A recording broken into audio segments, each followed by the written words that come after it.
कर रहे हो? जाओ जल्दी से पूजा की थालियां तैयार करके लाओ, तुम्हारी 5 भाभी आने ही वाली हैं। माँ जब देखो आप मुझ पर हुक्म चलाती रहती हो, कुछ काम खुद भी कर लिया करो। अब क्या सब काम मैं ही करूं? चुपचाप जाओ और जो कहा है उसे सुनो, नहीं तो तुमसे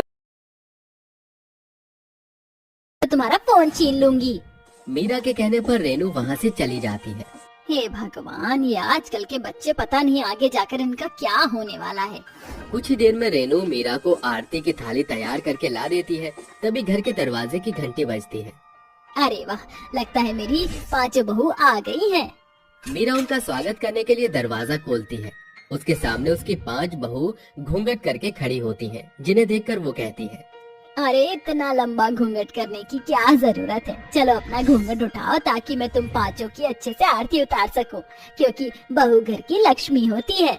मीरा के कहने पर उसकी 5 बहू अपना घूंघट ऊपर करती है। लेकिन ये क्या, अपनी 5 बहुओं में से 2 बहू को देखकर मीरा हैरान रह जाती है, क्योंकि उसकी 2 बहू बहुत ज्यादा काली होती है, जिसके चलते वो अपने मन ही मन सोचती है, अच्छा तो ये पसंद है राजेश जी की? इतनी काली हैं ये दोनों।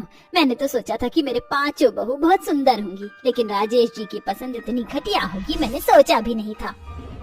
अरे माँ, क्या हुआ आपको? आप ठीक तो हो ना? अरे जल्दी कर मीरा, कब से 5 बहू दरवाजे पर ही खड़ी हैं। तुझे उनका स्वागत नहीं करना है क्या? अजी क्यों नहीं करना, बिल्कुल करना है स्वागत। मीरा अपनी गोरी और सुंदर बहू की आरती उतारती है, लेकिन वो अपनी काली बहुओं की तरफ एक बार भी नहीं देखती। चलो चलो, तुम तीनों यहाँ क्यों खड़ी हो? अंदर आ जाओ। भूमि और भव्या वहीं खड़ी रह जाती है। अरे बहू, तुम दोनों यहाँ क्यों खड़ी हो? चलो अंदर आ जाओ। राजेश के कहने पर भूमि और भव्या अंदर आ जाती है। लगता है तुम सभी बहुत थक गई हो। चलो जाओ अपने अपने कमरे में जाकर थोड़ी देर आराम कर लो, उसके बाद कई सारी रस्में भी करनी है तुम्हें। रेनू, जाओ अपनी भाभीियों को उनके कमरे दिखा दो। रेनू एक एक करके अपनी 5 भाभीियों को उनके कमरे में छोड़ आती है, जिसके बाद वो 5 अच्छे से फ्रेश हो जाती हैं और अपना भारी भरकम लहंगा बदल कर साड़ी पहन लेती हैं और थोड़ी देर आराम करने लगती हैं। वहीं दूसरी तरफ मीरा की उसके पति राजेश से बहस होने लगती है। ये कैसी लड़कियों से शादी करवा दी आपने अपने बेटों की? मीरा, तुम ऐसे क्यों कह रही हो? भूमि और भव्या बहुत अच्छी लड़कियां हैं और बहुत संस्कारी भी हैं। अरे ये सब तो ठीक है, भला एक बार अपने बेटों के आगे उन्हें मैच करके तो देखो। इतनी काली हैं कि मेरे बेटों के साथ चलती हुई बिल्कुल भी अच्छी नहीं लगेंगी। तभी वहाँ नुपुर और रिहान आ जाते हैं। मेरी पत्नी मुझे बिल्कुल भी पसंद नहीं है। हाँ पिताजी, मुझे भी भव्या बिल्कुल भी पसंद नहीं है। हमारे बड़े भाइयों की शादी इतनी सुंदर लड़कियों से हुई है और हमारी शादी इन कल्लो माई से हुई है। आपने हमारे बारे में एक बार भी नहीं सोचा कि भला ऐसी लड़कियों को तो हम अपने दोस्तों से भी नहीं मिलवा सकते। अरे समय आने पर तुम्हें सब समझ आ जाएगा कि आखिर मेरा ऐसा फैसला तुम्हारे लिए ठीक है या नहीं। लेकिन मेरे बच्चों, ये हमेशा याद रखना कि रंग रूप से इंसान की पहचान नहीं होती, उसकी पहचान के लिए उसकी सीरत अच्छी होनी चाहिए। ऐसा कहने के बाद राजेश अपने बेटों की पीठ थपथपाता है और वहाँ से चला जाता है। कुछ देर बाद मीरा अपनी 5 बहुओं को मुंह दिखाई की रस्म के लिए बुलाती है। वो अपनी दोनों काली बहुओं को अपनी गोरी बहुओं के पीछे बिठाती है। चलो अब मेरी बहुओं की मुंह दिखाई की रस्म को शुरू करते हैं। मीरा के ऐसा कहने के बाद सबसे पहले गायत्री आती है। अरे वाह मीरा, तेरी बहू तो बहुत ही सुंदर है, एकदम चांद का टुकड़ा है, टुकड़ा। जैसे ही गायत्री भूमि और भव्या का चेहरा देखती है, उसका अजीब सा मुंह बन जाता है, जिसके चलते वो केवल अनु और हेमा और मेघा को ही शगुन के पैसे देती है। उसके जाने के बाद कई सारी औरतें आती हैं, जिनमें से सिर्फ 1 से 2 औरतें ही बेचारी भूमि और भव्या को शगुन के पैसे देती हैं। बाकी सब केवल अनु, हेमा और मेघा को ही शगुन देती हैं। देखते ही देखते उन तीनों के पास शगुन के बहुत सारे पैसे इकट्ठे हो जाते हैं। अरे मीरा, हम सभी ने तेरी बहुओं की मुंह दिखाई की रस्म कर ली, अब तेरी बारी है। अरे हाँ हाँ, क्यों नहीं, चलो मैं भी अब इस मुंह दिखाई की रस्म को पूरा कर देती हूँ। मीरा एक एक करके अपनी तीनों गोरी बहुओं की मुंह दिखाई करती है और उन्हें डायमंड के नेकलेस देती है। जैसे वो अपनी काली बहुओं की मुंह दिखाई करती है, उसके सारे गहने खत्म हो जाते हैं। ओह ये क्या, मुझे माफ करना बहू, मेरे पास तो एक भी गहना नहीं बचा। अनु, हेमा और मेघा की मुंह दिखाई करते करते मेरे सारे गहने मैंने उन्हें ही दे दिए शगुन में। कोई बात नहीं माँ जी, हमें वैसे भी आपसे कुछ नहीं चाहिए। हमें जितना मिला है उतने में हम दोनों बहनें बहुत खुश हैं। उन दोनों को ऐसे कहते हुए मीरा को गुस्सा आता है, लेकिन वो अपने गुस्से का घूंट बनाकर पी जाती है और अपनी काली बहुओं को शगुन के नाम पर 50-50 रुपए देकर वहाँ से चली जाती है। अपने साथ ऐसा भेदभाव देखने के बाद उन दोनों को बहुत बुरा लगता है, जिसके बाद वो पांचों वहाँ से चली जाती हैं और मीरा उनकी पहली रसोई की रस्म के लिए उन्हें रसोई में ले आती है। अब तुम्हारी पहली रसोई की रस्म है, चलो तुम सभी का मन करे तुम वही बना कर ले आओ।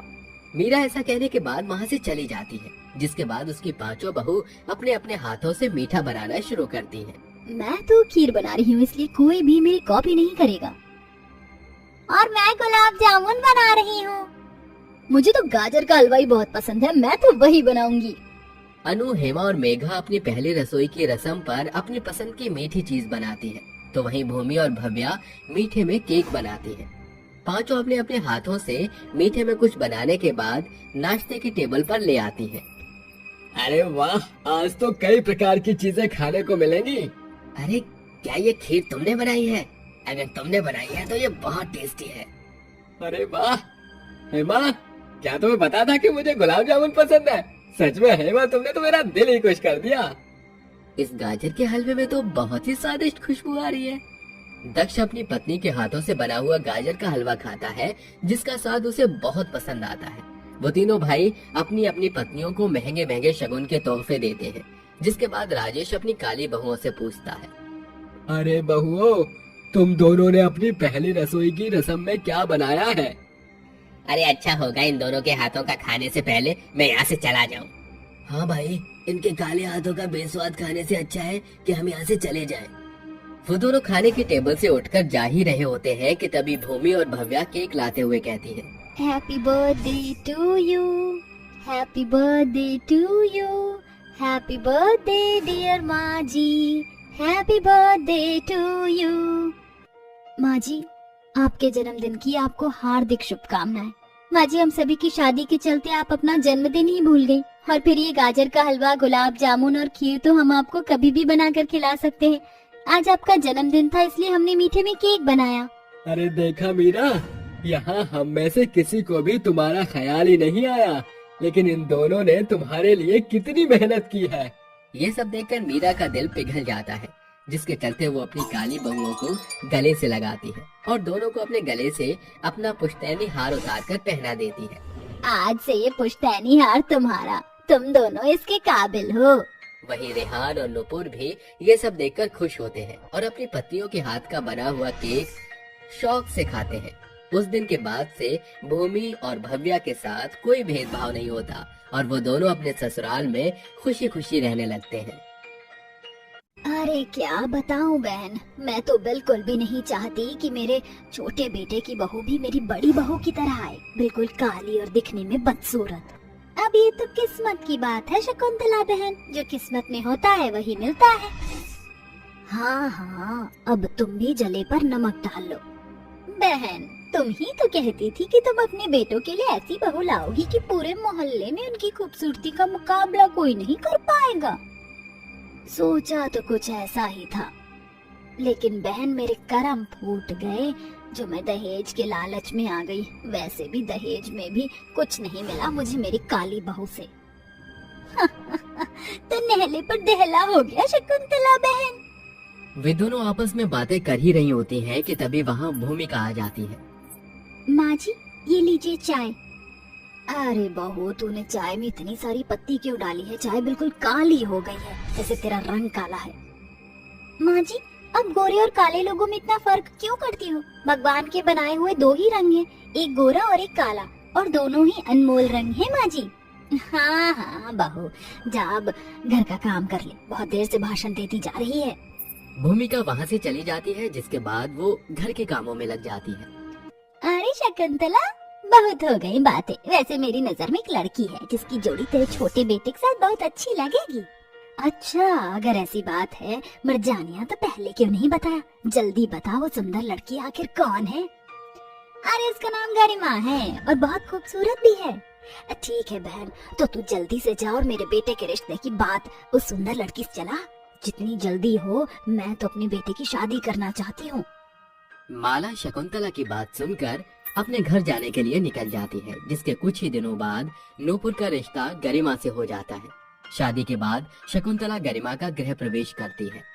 अरे आओ बहू, अंदर आओ, तुम्हारे जैसी खूबसूरत बहू का स्वागत है घर में। गरिमा चावल का कलश पैर से लुढ़का के अंदर आ जाती है, जिसके बाद शकुंतला अपने गले से हीरो का हार उतारती है और गरिमा को देते हुए कहती है, ये ले बहू, ये हमारा खानदानी हार है। इसे वैसे तो बड़ी बहू के गले में होना चाहिए था, लेकिन मेरी बड़ी बहू बहुत काली कलूटी है, उसके काले गले में ये हीरो का हार अच्छा नहीं लगेगा। इस हार को तो तुम्हारे जैसी सुंदर और गूंगी गले की शोभा बढ़ाने में ही काम आना चाहिए। ओह गॉड, मेरी सास कितनी प्यारी है, मुझे तो यकीन ही नहीं होता। इस हीरे के हार को देने के लिए बहुत शुक्रिया सासू माँ जी। ऐसा कहकर वो अपने कमरे में चली जाती है। वहीं दूसरी तरफ भूमिका को बहुत बुरा महसूस होता है, जिसके चलते वो अपने मन ही मन सोचती है, आखिरी बार मैंने माँ जी से ये हार मांगा था, लेकिन माँ जी ने मुझे अपना ये हार नहीं दिया था। तभी शकुंतला उसके पास आती है। अरे बहू, तू ये क्या कर रही है? अरे किसी ने भी कुछ नहीं खाया है, कुछ खाने के लिए ही बना ले। कहीं तो हमारे मेहमानों को भूखा बेचने के बारे में तो नहीं सोच रही? नहीं माँ जी, ऐसी बात नहीं है, आप गलत सोच रही हो। मैं अभी सबके लिए कुछ खाने के लिए बना देती हूँ। भूमिका ऐसा कहकर रसोई में चली जाती है, जिसके बाद वो सबके लिए खाना बनाती है और उन्हें खाने के लिए भी दे देती है।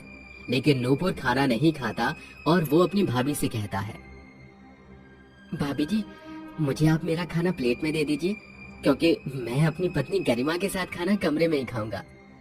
भूमिका खाने के प्लेट में खाना डालकर नूपुर को दे देती है, जिसके बाद नूपुर खाना लेकर अपने कमरे में चला जाता है। वहीं दूसरी तरफ बेचारी भूमिका सबको खाना खिलाने के बाद आखिरी में अकेली रह जाती है। सबने खाना खा लिया है, बस मैं रह गई। भूमिका अपना खाना लेकर अपने कमरे की तरफ जा रही होती है, तभी उसकी नजर नूपुर के कमरे की तरफ जाती है। उसके कमरे का थोड़ा सा दरवाजा खुला होता है। अरे बेबी, तुमने तो कुछ खाया ही नहीं, ये लो खाना खा लो, उसके बाद हम अपनी सुहागरात भी मनाएंगे। डार्लिंग, पहले तुम मेरे पैर दबाओ, मुझे मेरे पैरों में दर्द हो रहा है। अरे हाँ हाँ, क्यों नहीं। भूमिका को ये सब देखकर बहुत अच्छा लगता है। अरे वाह, हमारे देवर जी तो बहुत ही अच्छे हैं। अपनी पत्नी का कितना ख्याल है इन्हें। चलो अच्छी बात है, अब मुझे कमरे में जाना चाहिए। भूमिका खाना लेकर अपने कमरे में चली जाती है, जहाँ उसका पति बहुत ही गुस्से में बैठा होता है। ये क्या हाल मचा रखा है तुमने इस कमरे का? अरे घर में रहकर तुम्हें कोई काम दिखाई नहीं देते हैं क्या? ऐसा कहकर वो उसके बाल पकड़ लेता है, जिसकी वजह से उसके हाथों से खाने की थाली भी गिर जाती है। अजी छोड़ दीजिए मेरे बाल, मुझे बहुत दर्द हो रहा है। मैं बाकी के कामों में बिजी थी, इसलिए अपने कमरे की सफाई नहीं कर पाई। अभी के अभी पूरा का पूरा कमरा मुझे साफ चाहिए। पता नहीं तुम्हारी जैसी काली कलूठी लड़की की शादी मुझसे कैसे हो गई।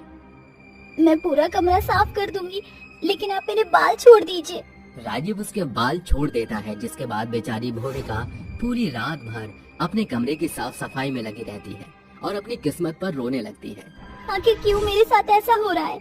मैंने कभी किसी का बुरा नहीं चाहा।